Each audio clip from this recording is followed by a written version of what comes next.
Chaos Zero Nightmare ranked number 2 on my top 5 most anticipated gacha games of 2025. And since number 1 is definitely not happening now, I want to go over the pros and cons after playing Chaos Zero Nightmare for just over a couple weeks. My name is Psyche, and I think this Slay the Spire-esque gameplay loop that tries to go into a darker theme certainly has a ton of potential. It's a game with many boons and few flaws, and I want to go over what they are in this review video, both in terms of the good and the not so good.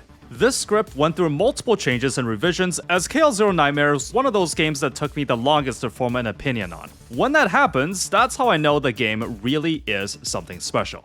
Let's get started. Before I continue with the review, I would like to give a brief intro to another gacha game I've enjoyed quite some time ago, Path to Nowhere, which also happens to be the sponsor of this video.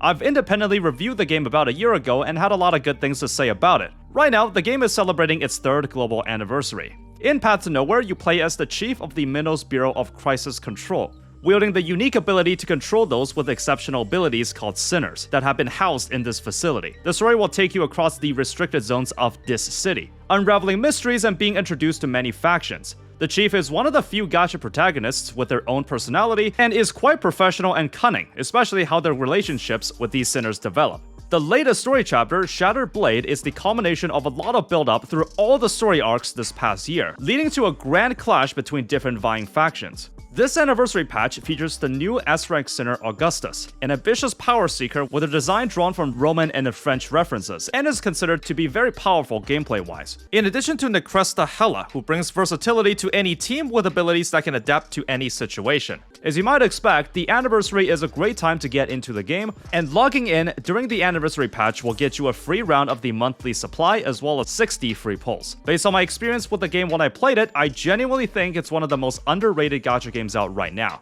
So if you're interested, be sure to use the link in the description or pinned comment to download it today. Once again, thank you to Path to Nowhere for sponsoring the video, and let's return to the review. Chaos Zero Nightmare is created by Super Creative, published by Smilegate, the same developer behind the hit gacha game Epic 7 that everyone loves and highly respects. For a bit of trivia, when Epic 7 was released, it was considered to be the best looking gacha game for its time. These guys are masters when it comes to animations, so you can expect some high quality stuff there. You do have to download the Stove launcher on PC to play it, where you can play Smilegate's games, as well as BTS cooking. So the reason I was initially interested in the game at first was because it seemed like Chaos Zero Nightmare was attempting to portray a more grim-dark world, where brutality and injustice is rampant and the characters and factions are fighting for their lives for a second chance to survive. Based on the trailers, I was excited, because finally, out of all the recent gacha releases, with casual and lighthearted atmospheres, someone is willing to appeal to a crowd wanting something darker and more mature. Unfortunately, that's not what I got. The story follows the amnesia captain aboard the SS Nightmare battleship, leading your troops down to the surface to conduct missions. Of course, you are introduced to many characters and factions, and there's still Chapter 5 that might have changed how they write the narratives, though I feel as if I never got what I was looking for out of it. I expected the tone of the story to be synergistic with the stress mechanic, where you have to deal with some heavy emotional moments and the characters coping with lingering trauma and such. For the first 4 or so chapters, aside from some shock factor scenes in the prologue, the game just never really went into this side. It's like they realized that the beginning portions of the story have to appeal to a casual crowd in order to bring in a bigger audience. But anyways, I feel like there's a bit of a mismatch between the tone of the story and the gameplay mechanics. I can maybe check back at a later date to see how it's going, but I suppose some players are more worried about Owen cucking them in the main story. Even if they rework the story to be something darker, I basically given up on the lore of the game actually making sense. If anything, I'm expecting them to go full horror mode after the recent announcements. As for the gameplay, you will ascend into the Chaos roguelike mode with a map navigation tool that's taken straight out of Slay the Spire. You will select 3 different combatants to enter the stage. When entering combat, 5 cards are drawn from the deck and you get 3 action points to play your cards. The enemy moves are telegraphed, but sometimes there's a turn limit where if you play a certain amount of cards, they will perform their action right away. You can freely target enemies with their cards, and your hand will be discarded at the end of the turn, and a fresh batch of 5 cards will be drawn next turn. If you build Shield, it will also disappear on your next turn. Basically, if you ever played Slay the Spire, you know exactly how it works. In addition, you can equip something called a combat partner on each of the 3 combatants. where upon filling this gauge, you can use their ability. This is on top of the combatant's ult skill, which will also be added to the queue on the list. Each character has a sanity meter that's filled whenever taking damage. When it's full, they experience a mental breakdown. A third of your health bar will disappear, and you have to play their cards a certain amount of times to recover them. When recovered, their ult or eagle skill becomes cheaper to use and available right away.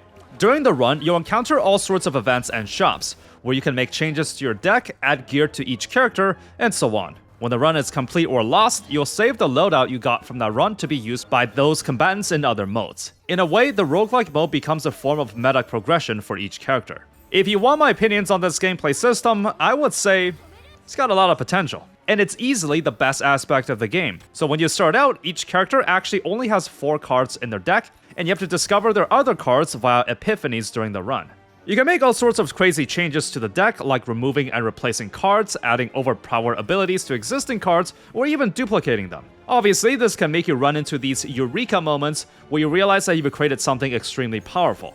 If you ever played Slay the Spire extensively, you'll know that the best cards in the game will let you regenerate AP so you can play more cards, draw more cards to play, cheat out or double play powerful cards, or tutoring for specific cards from your deck. Given that Slay the Spire is a single-player game, there are some very nasty combos you can cook up that either let you one-shot the enemy or find a way to infinitely loop cards. Obviously, in the context of gacha games, they can't let you do that. Even more so if you were to be bringing the characters into late-game content. They gotta sell you the more powerful characters from the gacha after all. This means balancing a game like this runs into some very unique design challenges. They have to consider, what if the player happens to get this specific combo and dupe this card? Wouldn't that cause an infinite chain with another character that also happened to upgrade their cards in a specific way? This means it's better to play it safe and not overstep their boundaries when designing new kits. At launch, there's a handful of overachievers in the roster that's just really powerful. One of their worst mistakes is Mika. She is actually busted. The amount of healing and AP regen she provides is insane. Her Eagle skill giving you 2 AP on demand, and it only gets even more insane if you sell her trash cards and dupe her AP regen ones. The fact that everyone gets her for free in the beginning is unbelievable. I can guarantee you that they will be trying really hard not to overbalance AP regeneration units, since Mika is a universal sustained support that can literally fit into any team. This game also doesn't tell you certain things. Well, I suppose you will learn about it in the tips section, but did you know that if you break the bar below an enemy's health, you actually get 1 AP back? Because I didn't know this until weeks into the game, so tenacity damage is better than you think. The translation right now is also a little off. Sometimes keywords are not consistent, and some of them just feel weird to be named a certain way. Like, you already copy words like retain and exhaust from Slay the Spire. Why not just put something similar like innate rather than outbreak of war? These are small complaints so far because I want to bring up one of the biggest problems I have with the gameplay. The sanity system. Whenever you take damage, one of your combatants will accumulate stress, and it seems to concentrate on a specific character at a time. When they go into mental breakdown mode, their cards that you draw will do nothing, and you have to spend your turns playing their bricked cards until they recover. My honest thoughts? This needs some improvement. Not only are you drawing useless cards that you can't use, this can lead to a snowball effect because you have less options to contest the enemy, you'll lose health even faster, and more of your units might get depression and just straight out lose. You never look at half of your hand being bricked and think, wow, this is fun. While there are lucky moments where you recover right away or something unexpected happens, it's unreliable and out of your control. I think they should tone down the enemy debuffs that clog up your hand with useless cards. It's one of the most uninteractive ways to create difficulty in a game like this. It's fine if it's done sparingly, but when your entire hand is unplayable, it just rubs you the wrong way. I'm guessing they took a page out of Limbus Company and wanted something akin to the ego system from there. While you can use the egos in a creative way and even do some memes with them, the sanity mechanic in Chaos Zero Nightmare arguably puts you at an objective disadvantage, with a snowballing effect that lands you in an even tougher spot. Now, a lot of your runs will have many factors of RNG, though something a lot of players that play these turn-based strategy games say is that how you control RNG can also be considered a form of skill by itself. So that begs the question. How do we get around the sanity mechanic? That's easy. By winning faster. If you just clear out the enemy encounters in fewer turns, you naturally won't have to deal with the stress mechanic. By generating a million AP points, you can play whatever you want and draw your good cards faster, meaning that you can just win by being able to play more cards. Because of how heavily you're punished for going mental, this means that if you want to progress fast and have the highest chances of winning runs to cash in those delicious upgrades, you're going to want to invest in some meta units. Let's assume that you don't have an AP regen unit on the team. You can play 2 or 3 cards and your turn is just over. The 3 AP system copied from Slay the Spire really feels quite restricting in a gacha game where the devs must be very careful not to let you break the game. If you have more AP and cards, you simply have more options, and it'll feel like the game is more interactive when you have more options. What you will find to be the most meta will be characters that can do one or more of these things. Damage dealers are kinda second in place behind utility. It's hard not to bring up comparisons to Morimen's, which I believe to be one of the best gachas out right now due to how good its systems are. But anyways, a major difference between these two is that Morimen's has a lot of interactivity in its gameplay by default. You can probably play like 20 cards and your turn still isn't up. Both you and your opponent can do some pretty unfair things, and that's just kind of how it's balanced. I would say at the moment, Chaos Zero Nightmare feels a bit more restrictive with your plays if you don't have AP generators or good save data, but I can see that changing as the game gets older. Also, I would like to take a moment to roast the combat partner system a little bit. I think it's a cool concept with it acting like a backup option when you have no good plays. The only thing is that only 3 of them will show up at a time, meaning that if you really wanted to use one, then it might not be available. It's also class restricted. So if a Vanguard unit doesn't use a Vanguard partner, then they can't access their passive ability.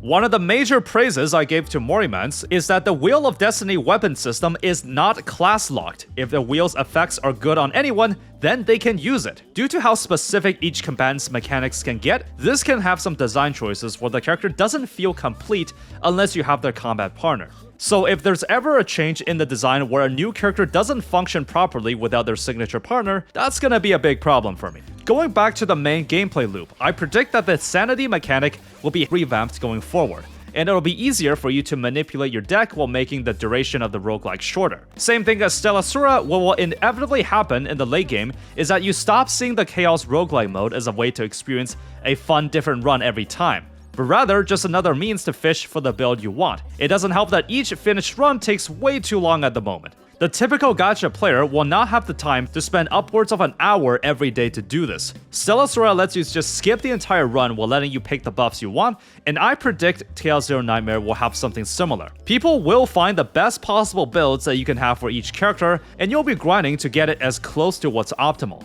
In all fairness, you can still have a blast in Chaos Zero Nightmare as a new player, since meta really isn't something to be concerned about yet, and you can have more freedom in your runs and whip up better loadouts for whatever works for you.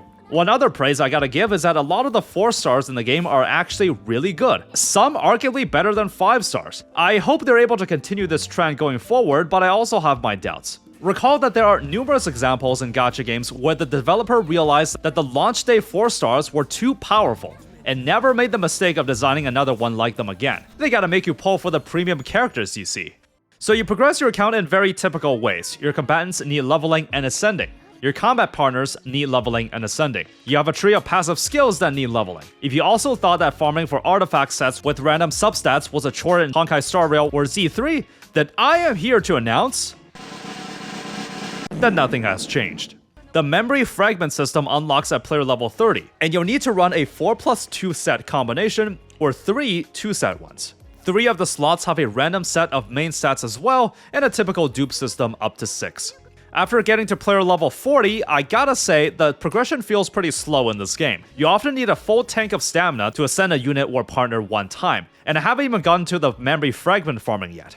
According to testimony from various users, after reaching player rank 50 and unlocking the final level cap of characters to 60, it'll take you around the same amount of XP going from 50 to 60 than a new level 1 to 50. In addition, the memory fragment grind is pretty brutal as well. About half of your damage output will be from here. I mean, just look at the 25% crit rate from this one relic. One of the major criticisms on Epic 7, which the same publisher has made, is that the grind for gear is just too much, and players can't enjoy the main PvP mode until they farm a good enough set on their characters. You will likely run into the same exact problem here. Due to the endgame mode requiring 2 teams to lock in, this means you'll need to upgrade a minimum of 6 characters or 36 different pieces of viable gear. Yeah, looks like we won't be getting out of gear jail for some time. If you ask me, I think it's a real possibility for the developer to scale this back and make it easier. Since if they made it too easy to farm gear initially, then making it more stingy is gonna piss off a lot of players. I know they gotta make stamina systems and level gated content for player retention, but I feel like this is gonna be a bit too much, and more players will come to realize it when they reach late game. You can order coffee in the cafe every day, and you can choose between getting 80 stamina up front or 60, but you can use it later. If you wanted to maximize efficiency, you pick the 80 stamina option every time. You can farm for almost every material in the game, though I don't quite understand why this is still a thing in 2025, because there's no sweep or auto farm feature. I didn't know we were traveling back to 2015 to the era of vagrant water. You can spend up to 3 times stamina per run, and there is an auto mode, except it just sucks. In a turn-based strategy game where the order of cards can matter a lot, the AI has no clue how to strategize or play optimally. So you're gonna have to take over. Man, I sure love doing the exact same tedious level over and over. I just find it a little weird that people argue that Stella Sora's progression system is slow except this one is okay. It's literally the same thing, if not sometimes worse. However, due to the core gameplay being good, I'm willing to put up with it for now. But I shudder to think about when I reach late game. Also, you get a cool new background art for different characters when their affinity reaches 10. You know what's not cool? How the token to perform a rehab on someone is the same as the one you use for daily hangouts. This means you will either be forced to wait another day before being able to cash in their save data if they came out of the run corrupted. In case you're not aware, if you run out of hangout vouchers and attempt to perform a rehab session, then you will use the premium gacha currency instead. Why is this a thing? I don't know, but I would like to see it removed. It's time to recruit more combatants for my dark Gooner fantasies, so let's talk about the gacha system next. The rate of a 5-star starts at 1%, with a hard pity at 70 pulls, but a soft pity starts at 58. These are some pretty low base rates if you ask me, by the way. The rate up is a classic 50-50 coin flip, with a second rate up guarantee, so the worst case scenario will be 140 pulls. I'll give it some leeway and calculate the pull amount to be 130 pulls to guarantee a single rate up 5-star. So, since the game went the Hoyo strat with 160 gacha tokens per pull, that would equate to 20,800 tokens. You can go a little lower since I'm using a 65 pity assumption, but I imagine you'll get a 5-star in the low 60s range. The combat partner banner has the same base 1% drop chance, but a 100% rate up. So the worst case scenario is 70 pulls, but again, you can assume the low 60s range for more realistic value. Aside from the standard banners, there's also another banner where you can choose a 5-star to get a token to make one of the cards have live 2D animation. This does nothing in terms of gameplay, but just another cool thing if you want to go the extra mile for your waifu or husbando. The drop rate is a 3% with a 100% rate up. One kudos I gotta give is that you can get spooked by 4-star combat partners as well. So if you just don't want to bother with pulling signature partners, you'll still have a steady supply of free-to-play options. Also, it turns out that a lot of 5-stars will enter the standard pool of their initial run, such as the case with Haru. I'm not sure if this will become a regular thing with the other 5-stars, but assuming that is like that, then I find these games that give you this advantage will generally design the true limited 5-stars to be more powerful. Just look at Reverse 1999. If you ask me, the gacha system is just average. I don't think it strikes out as particularly generous, but it's fine. It depends on how impactful dupes are, and if they're able to keep up the trend of 4-stars also being pretty powerful. Also, during my 2 weeks playing, they didn't give out free 5-star partners, except for the selectable one in the premium battle pass. If you're a low spender or free to play that doesn't pull weapons in gacha games, right now the game is pretty stingy with the 5-star combat partners. Monetization is also fairly average. You have your usual whale bait packs, the $5 monthly that gives nearly 20 pulls, and a $10 premium battle pass. Speaking of which, I actually bought both. Note that you get a unique 5-star combat partner in the premium battle pass, so spenders will get a bit of advantage, but I mostly don't have any problems with this.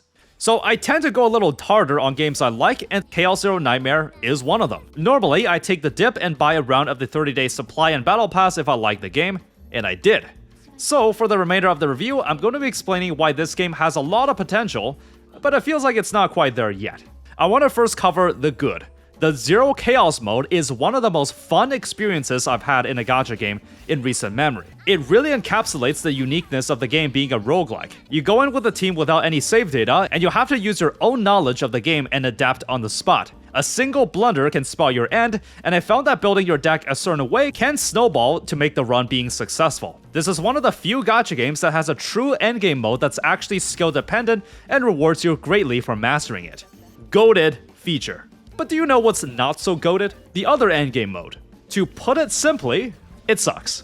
Basically, it's your typical 2-team loadout where you have to lock in both teams, then beat 2 stages back to back. Sounds pretty typical for the endgame for a gacha, so what's the problem here? The problem is the scoring system. Of all the damn gacha mechanics to copy, they just had to copy Honkai Star Rail. As if it wasn't a numbers game with an extremely shallow layer of gameplay. Because you're scored based on the number of turns you took, if a unit is too niche or relies on a slow DOT effect to win, as long as they have trouble winning within 12 turns, they will be considered garbage. The reason I complain about this is that because the game has a lot of potential for player expression, yet they chose one of the most artificial scoring systems out there. You know those online tier lists? Well, you can only rate a character based on the context of how good they are. Doesn't matter if they have a cool, unique strategy or playing the long game to outlast the opponent. If they can't clear in 12 turns, they're at the bottom of the tier list. I'm also pretty iffy on the elemental system. It means that damage dealers in the endgame will incentivize certain elemental affinities to gain an advantage. Also, I should mention that according to the game, doing weakness damage also increases the tenacity damage you deal, and if you break an enemy's bar, you get 1 AP back. So yeah, you do get some sweet advantages for using a strong element. Now, I know an element system is kinda typical for gacha games. The reason I bring this up is that I think CZN has the capability to do something really unique here. Take a look at Monetization. It's probably the only gacha game I've seen so far where the endgame mode is fairly designed. You go into the roguelike level and you either win or lose. If you win, you get a set amount of points. There's also no elemental system in Monetization, only realms and the realm gimmick. You will always deal the same amount of damage regardless of who you choose. If you ask many players, most would argue that the roguelike game mode is easily the highlight. Being one of those game genres that boast a wide variety of customization, it's almost natural that you want to test your roster and try out as many different playstyles as you can. Unfortunately, that's not an experience you'll be getting often in the late game. Unlike a traditional roguelike such as Hades, you can just pick whichever weapon you want to play with and head on into the run.